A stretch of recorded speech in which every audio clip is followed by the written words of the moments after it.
Ole voina hian marhla aler kan no ti hla music video kan rek dona music video topa hian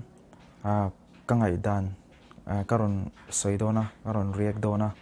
ngun takin kan lo enanga kan lo clear ho don nia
Ole music video chu kan lo en zo ta mu nom khop mai zo na te ang reng kalo siama music video kan chung khan chung te chu an chang ho don ani kan soi ho don ani in ngai dan te ni kher lo mai thaya ka ngai dan mai mai ne tin ne reaction hi chu ta khu kalo khu pui chiam na tur phai chu ni lawa ngai dan ani tin entertainment atana siam ani wangin kan ngai dan te alo ni pon kan sathiam do nia masabera chuan music video kha eng ngan tiang khan music video chu thakop mai social tour ka session lo athu number 2 na chuan athluk ania athluk po kha thakop mai social tu ka session lo achang kang vereu ahla thu pathum na chuan ahla thu ta sela ahla thu ka chu athat rual in aril lem lo dikta ka soi chuan aril lawa trong upale ahla thu un deuh te kha om lawa a normal pa ngai a singer Vincent na hi Mizoram meaning ka sia tin a hmel te portra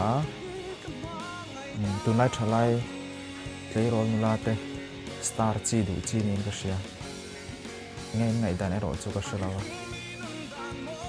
tin achang tu te kha an tha ka tia an thiam ka tia tin male tribal te do tiang chi te kha tiang chi te kha om lawa tun ma ang achang kang lo de ang chi kha om to lawa music video thata kan chang tu te pon thiam an zai future bright and future an nei in ka sia a big takin singer Vincent hian hindi hlate po cover no wala tum hi ho tiang chi te chuan ka tiang chi sang kha cover a thla ka nuama thiam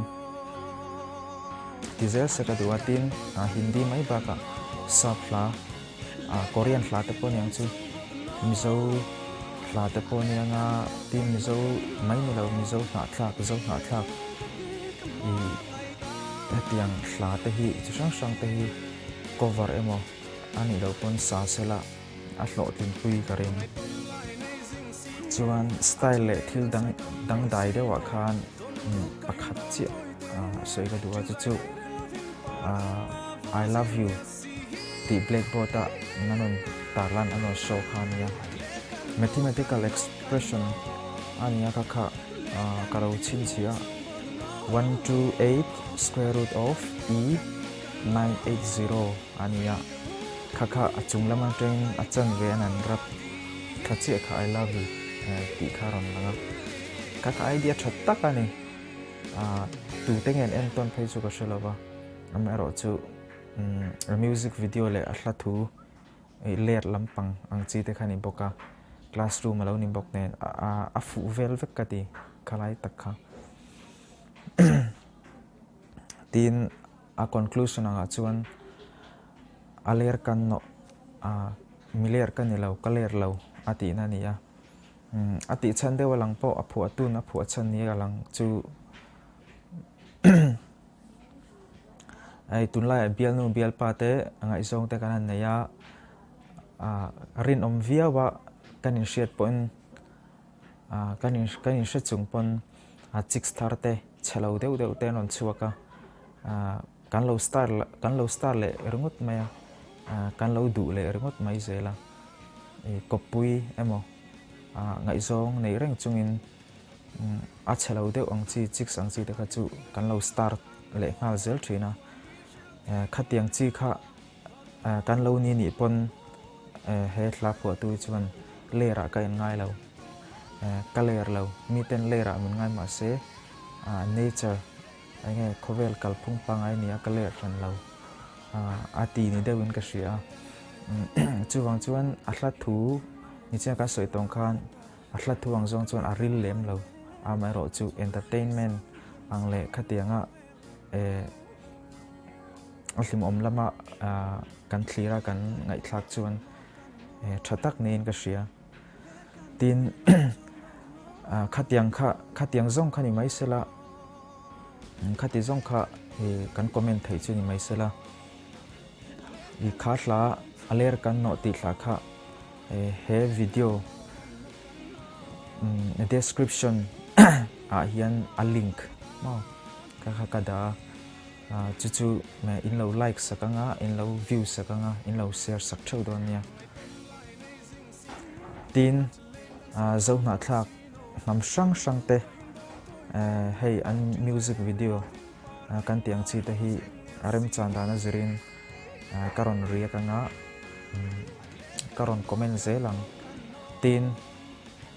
music video khát tiếng react tour chi comment turang chi te kan rian ni chuan comment na lama te inon thailang keu keu don ya inon comment anga chuan